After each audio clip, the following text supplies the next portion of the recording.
I love how the mini-male lead has sword skills from 3 clans, his old bio clan, and the main character's old clan.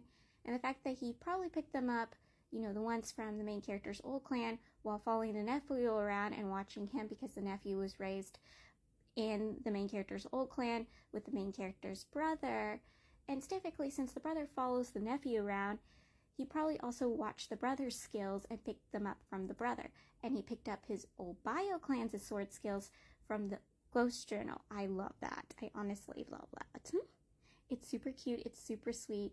He basically is a, melting pot. He has both his father's sword skills and sword skills they picked up and learned over the years. I freaking love that. I love it. I love it very much. The nephew is having issues and problems as the new sack leader. He doesn't know what to do or who to go to. He asks the main character what should he do, and the main character's like, go ask my brother, your other uncle, for help. And he's like, I don't want to drag my uncle into my problems over and over again. And he's like, go do that. Like, he gets into everyone's business when it comes to you. He always protects you.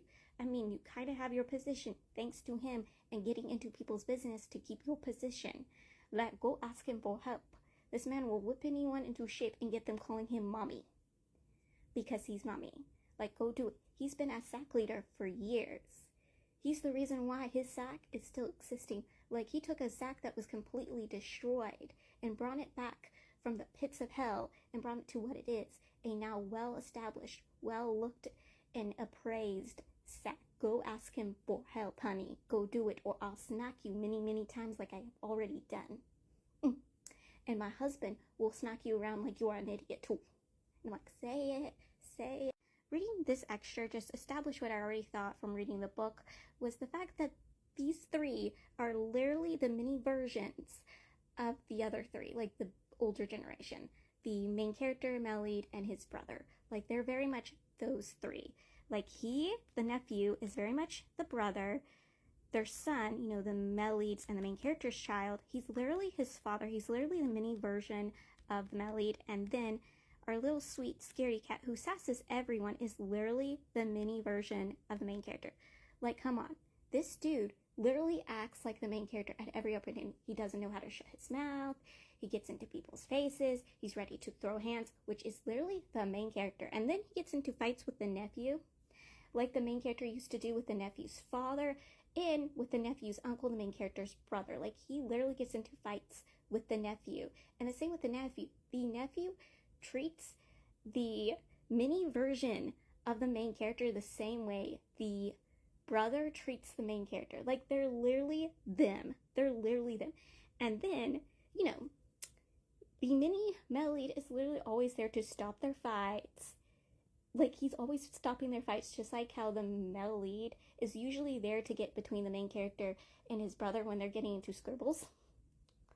Well, she usually ends up being the one scribbling with the brother, but like, dudes, they're literally... The main character steals candy from a child. Like, he cheats. He was having a little competition to see who could win a piece of candy, and he cheats and gets the candy. And, like, there was 2 groups of kids. One group that was with the kid he was competing with to get the candy from, and then the group that's basically completely on his side. They were like, he didn't cheat, and then the male lead was bypassing, and the main character's like, see, we'll ask this person, see if I cheated. And they ask him, hey, what comes after 90? Is it 100? And the male lead is like, yes, 100 comes after 90, because the main character was like, he cheated because he was skipping numbers. And the kid pointed that out, and the main character's like, well, he started counting. He's like 1, 2, 3, and then he goes, what comes after 9? The kids go 10, and he's like, see, it's the same with after 90 is 100. And the kids are like, no, that's not right. That group of kids were like, no, that's not right. And the main character's like, I will prove that, and ask somebody else. He's like, what comes after 90? And the male lead was like, 100. I'm like, the male lead literally helps the main character take candy from a child. I'm like, dudes, like, the main character could literally buy an entire stall of candy.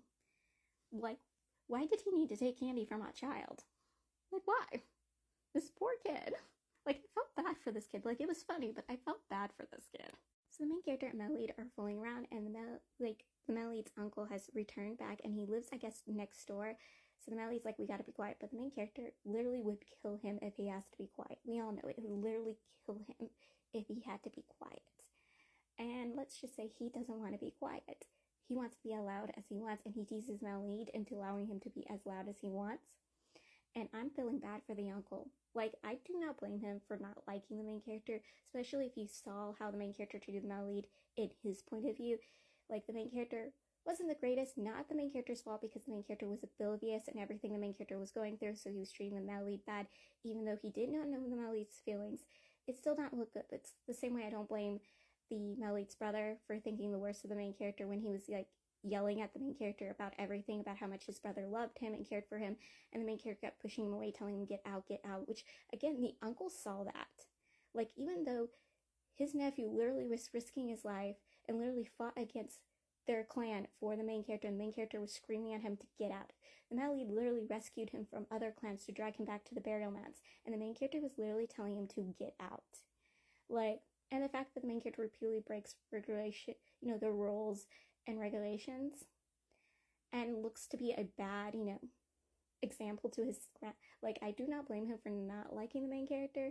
Like, it's not great because at first he kind of disliked the main character because who his mother was, but also the main character was very much showing that he no respect. He has no respect for their clan regulations and restrictions and, rules.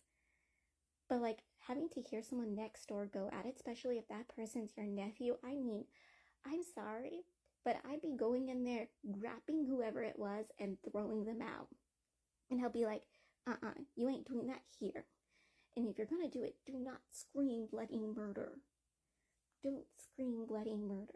Get out until you learn to be better.